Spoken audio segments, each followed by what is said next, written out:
A mensagem que Deus colocou na minha mente para transmitir, partilhar com vocês hoje é: Deus usa os fracos, Deus usa os pecadores, Deus usa os complexados. Deus não precisa dos talentosos, Deus não precisa dos melhores, Deus não precisa dos mais bem dotados, dos mais intelectuais, Deus não precisa dos mais inteligentes. Deus usa pessoas ordinárias, pessoas comuns, simples. Abraham Lincoln disse: o Senhor deve ter amado muito o povo comum, pois fez muitos deles. Palavras de Abraham Lincoln. Deus ama as pessoas comuns e quer se manifestar no mundo através de um poder transformador, através da sua graça, operando nessas pessoas comuns que não foram bafejadas com os privilégios, pelos confortos ou pelas comodidades da vida. Por isso eu quero ler com vocês o que está em primeira carta de Paulo aos Coríntios. Abra sua Bíblia. Na primeira carta de Paulo aos Coríntios, capítulo 1, e os versos 26 a 29. Preste muito atenção naquilo que Deus está falando para você nesta manhã. Talvez eu esteja falando para alguém que tenha complexos, talvez por causa do cabelo, por causa talvez do nariz, talvez porque é muito baixo, ou é muito alto, ou é muito magro, ou é muito gordo, ou tem pouca inteligência, ou não tem cultura. Enfim, queridos, Satanás nos atormenta com complexos, milhares de complexos. E Satanás tenta neutralizar você através dos complexos, neutralizar a sua vida, suas ações. E você se recolhe e você se anula por causa de complexos. Por que Deus não me fez daquele jeito? Por que Deus não me usa daquela forma? Por que Deus não me dá aquela voz? E você está desprezando o dom e o talento que Deus deu a você, e enfeitiçado pelos dons e talentos que Deus deu para os outros. Por isso, queridos, prestem atenção no que está escrito na primeira carta de Paulo aos Coríntios, capítulo 1, e os versos 26 a 29. Vamos ler. Porque vede, irmãos, a vossa vocação, ou seja, o seu chamado, que não são muitos os sábios segundo a carne. Deus chamou muitos sábios, poderosos? Não. Não são muitos os sábios segundo a carne, nem muitos os poderosos, nem muitos os nobres que são chamados. Mas Deus escolheu as coisas loucas deste mundo para confundir as sábias. Deus escolheu as coisas fracas deste mundo para confundir as fortes. E Deus escolheu as coisas vis deste mundo, as desprezíveis e as que não são, para aniquilar as que são. Para que Deus age desta forma? Verso 29 responde: para que nenhuma carne se glorie perante Ele. E o verso 31: para que, como está escrito, aquele que se gloriar, glorie-se no Senhor. Deus escolhe os fracos, Deus escolhe coisas desprezíveis, Deus escolhe pessoas que ninguém dá nada por elas. Deus escolhe estas pessoas, para que nestas pessoas se manifeste o poder de Deus e que a glória seja de Deus. Deus escolheu um Moisés que era pesado de língua, gago. Deus escolheu apóstolos que eram simples pescadores, sem cultura, sem estudo. Deus os escolheu. Deus também quer escolher você, meu querido irmão, quando os detratores, quando os inimigos dos cristãos, pagãos, desdenhosamente clamavam que os membros da igreja cristã primitiva vinham de uma ralé. Os pagãos diziam assim: esses cristãos, eles vieram de uma ralé da sociedade, vieram dos escravos, dos plebeus, dos operários. A igreja cristã respondia orgulhosamente dizendo: nisto está revelado o poder divino. Deus podia tomar os mais humildes membros da sociedade e, pelo poder da cruz, torná-los pessoas nobres. Deus poderia pegar, e fez isso, pegou ladrões e ímpios, coletores de impostos, e tornou-os pessoas honestas. Deus pegou escravos que adquiriam nova dignidade como membros da família da fé. Embora o Evangelho se tornasse particularmente apelativo para os humildes, que encontravam no Evangelho uma nova digna personalidade, o Evangelho atraía também pessoas intelectuais de alto nascimento, os quais deram à primitiva igreja cristã a dignidade e o prestígio da sua adesão. É assim, queridos, que tem sido ao longo dos séculos, e é assim hoje. É fácil para o pobre, que pouco tem, aceitar a Jesus, porque tudo é lucro para ele. Ele não tem nada mesmo. Mas Deus escolhe o pobre e Deus escolhe o rico, que tem muito a renunciar. Tem status para renunciar, tem amizades para renunciar. Queridos, no cristianismo não há lugar para a glória humana. Vou repetir. No cristianismo não há lugar para a glória humana. Antes de Deus usar uma pessoa, Deus a lança no pó. Deus a humilha, para que ele aprenda a ser humilde. Não tem um jeitinho da gente aprender a ser humilde sem ser humilhado? Não tem. Para Deus nos ensinar a ser humilde, Ele permite que sejamos humilhados. Foi assim que Moisés se tornou humilde, sendo humilhado, fugiu, ficou 40 anos no anonimato no deserto. Queridos, no cristianismo não há lugar para a glória humana.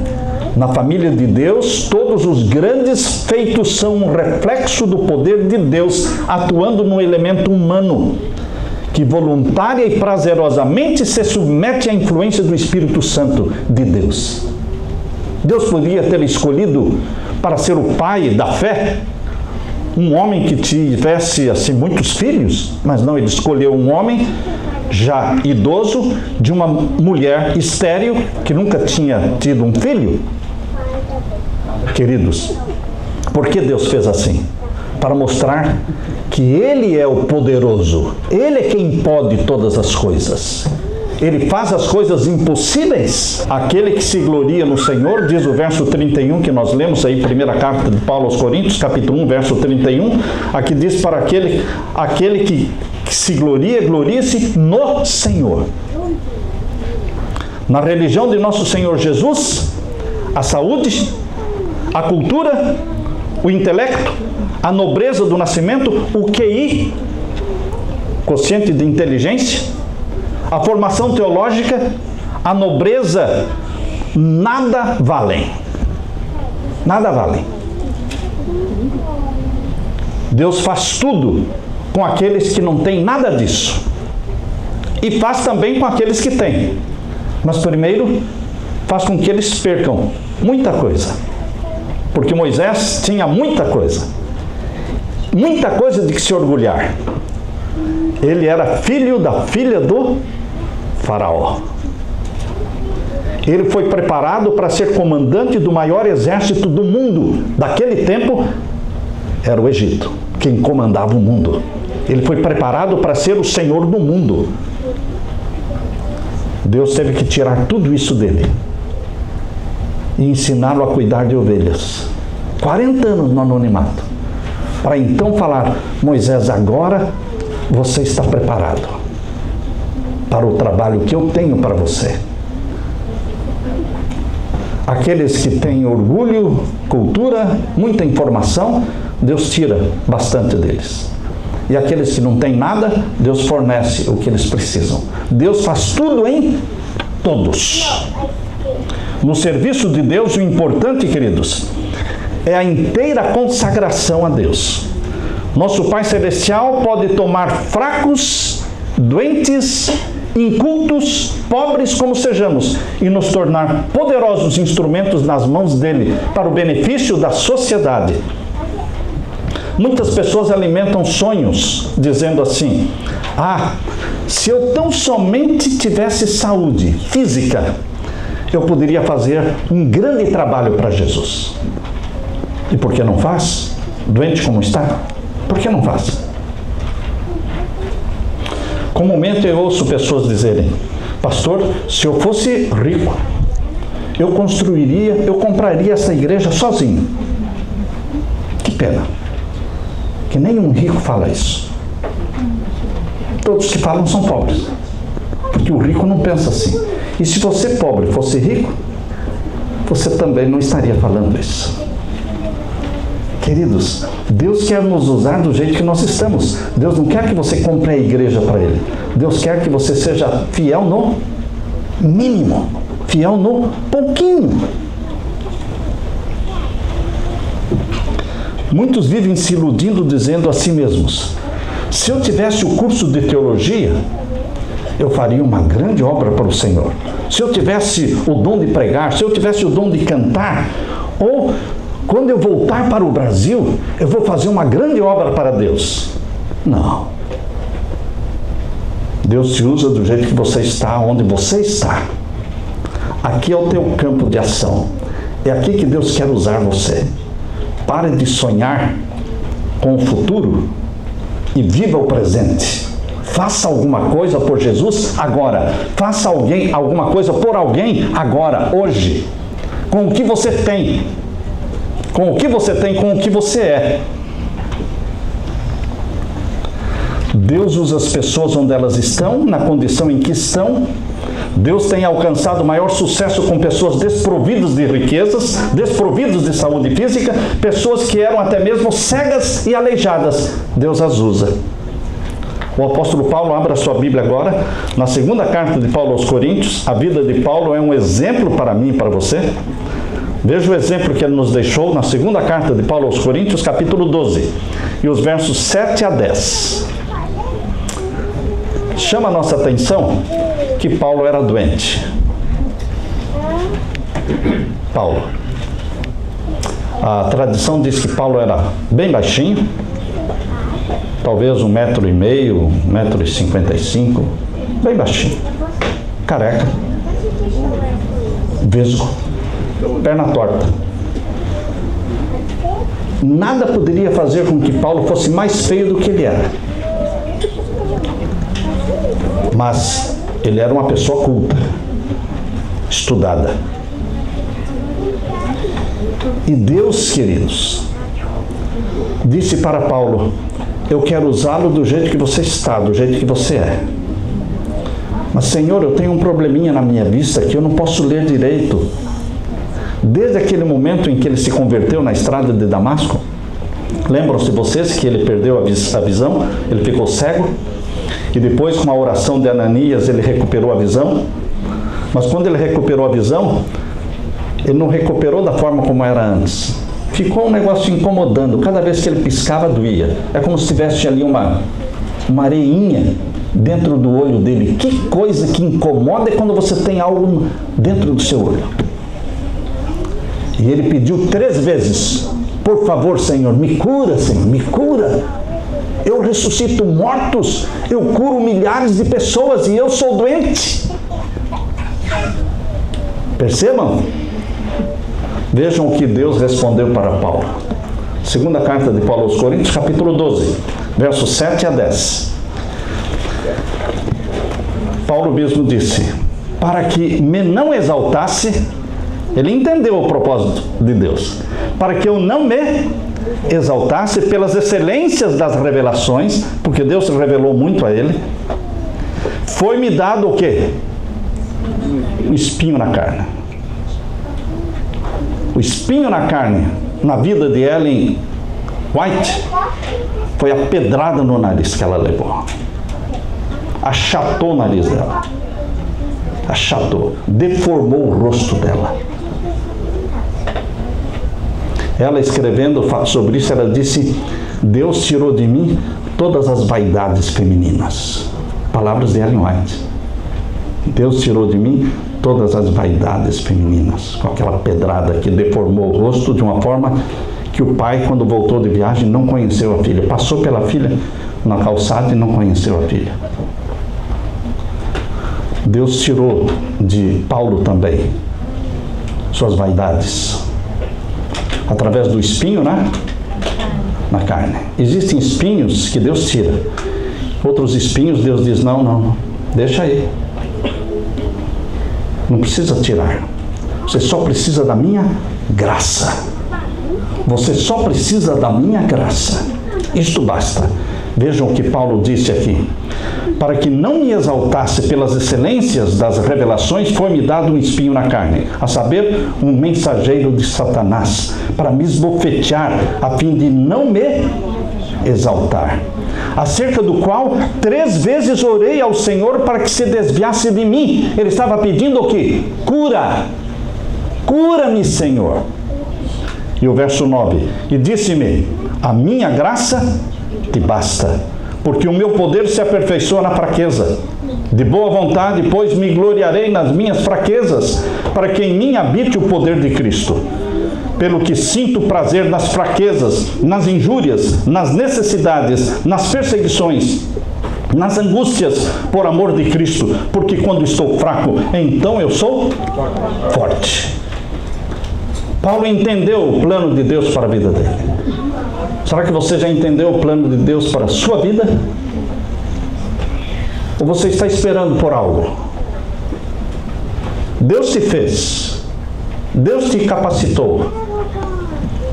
Pode ser que você não tenha 4, 5 talentos, mas no mínimo um você tem. Não existe ninguém na terra que não tenha pelo menos o quê? Um talento. E não podemos ficar esperando pelo segundo, pelo terceiro. Nós temos que usar o talento que temos. E ele se multiplica. No começo, quando eu tinha meus 7, 8 anos, nem falar direito eu falava tudo errado.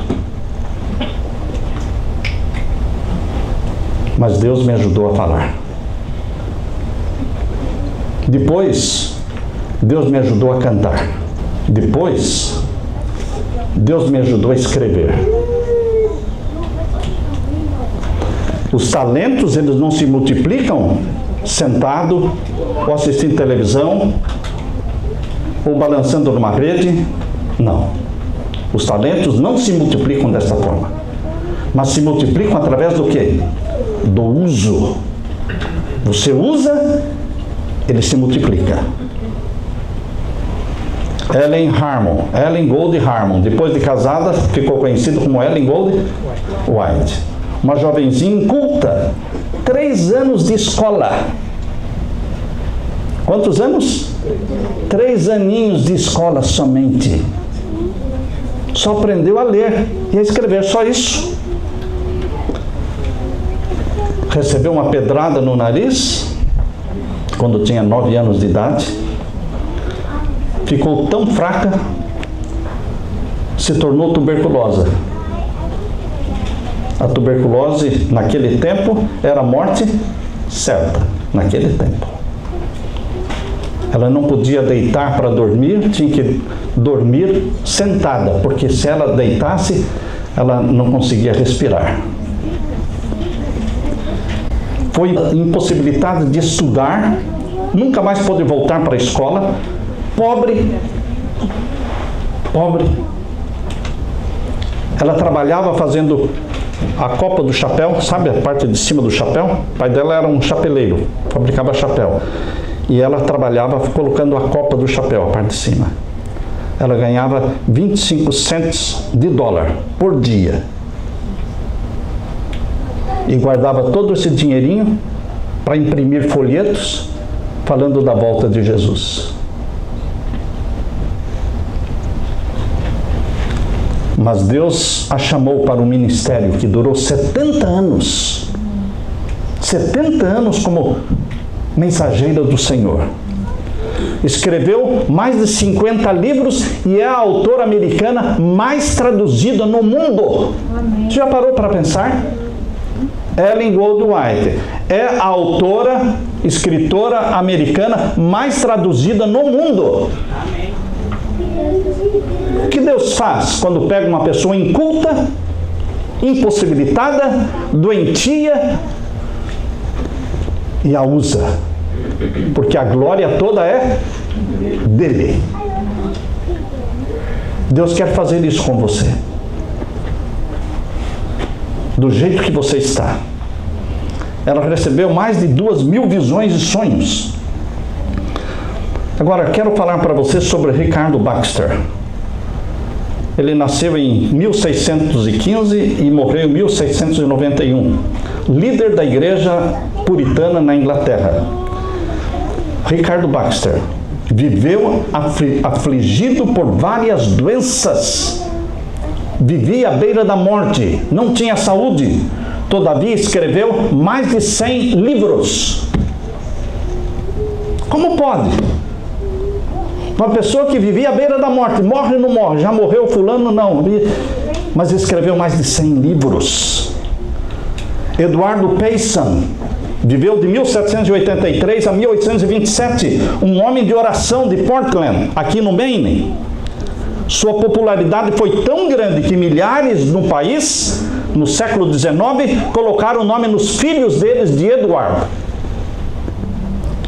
Foi uma explosão de pais colocando esse nome de Eduardo, nos seus filhos, na metade do século XIX, em homenagem a Eduardo Payson.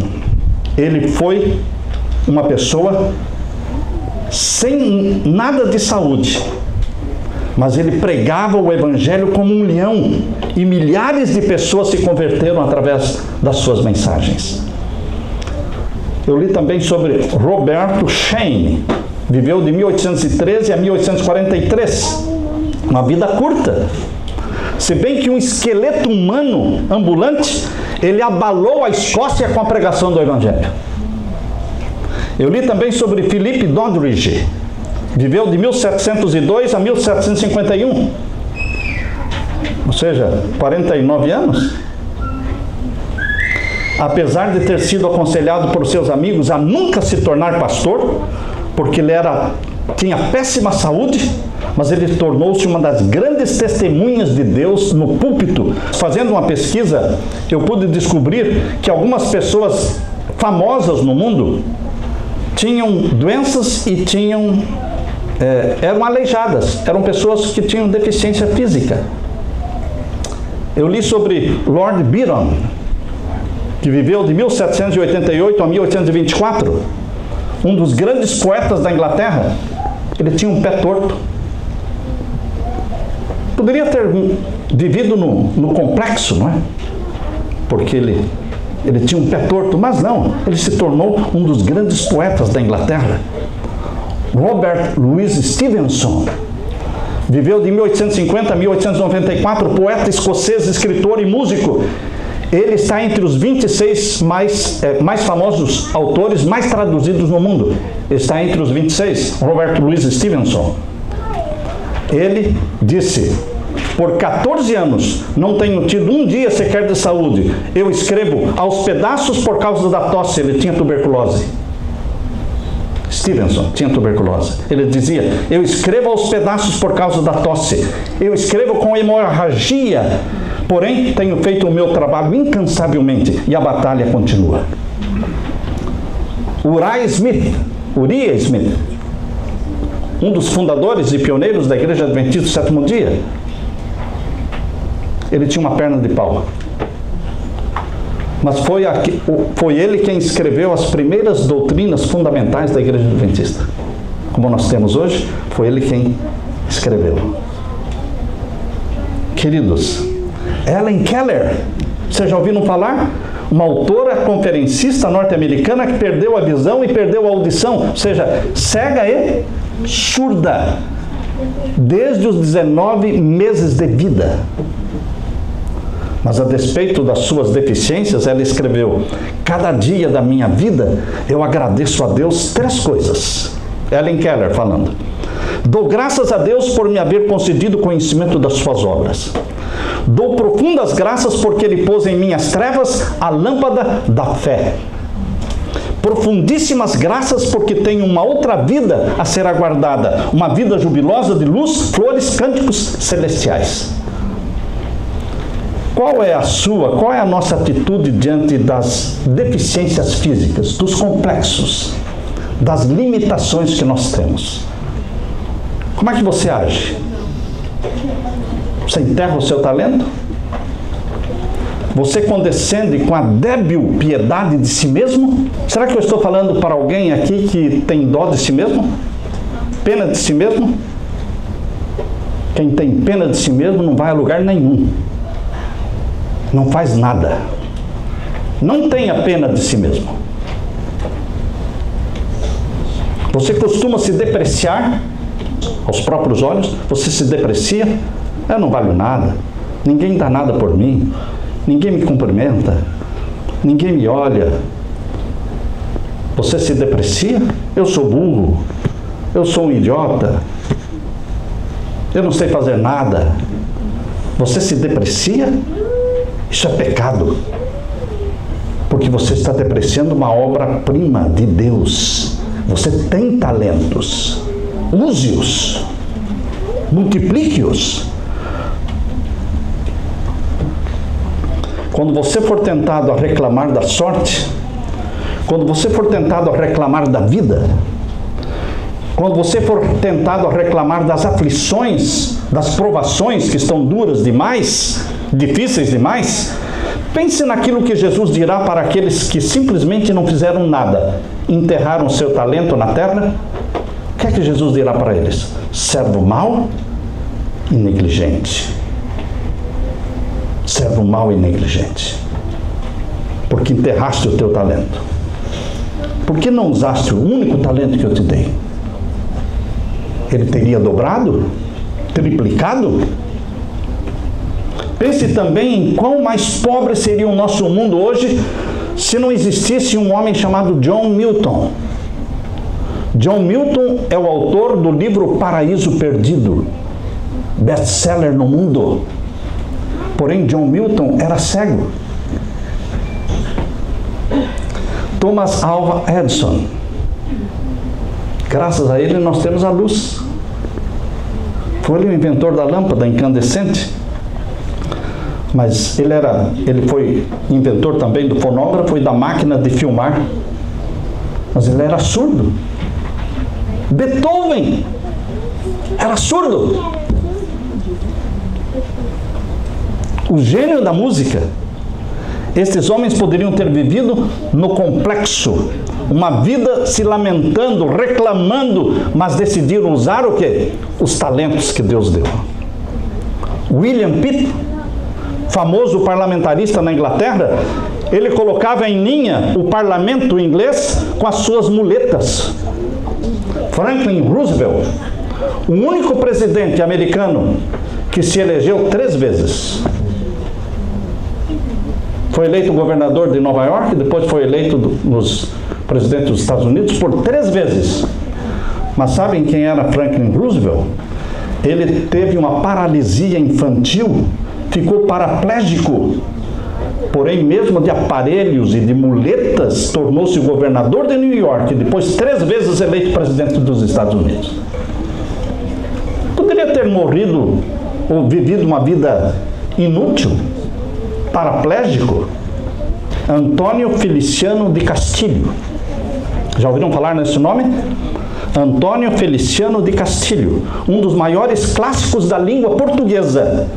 Desde a infância, era quase completamente cego. Mas foi ele quem traduziu os escritos de Virgílio e de Ovídio.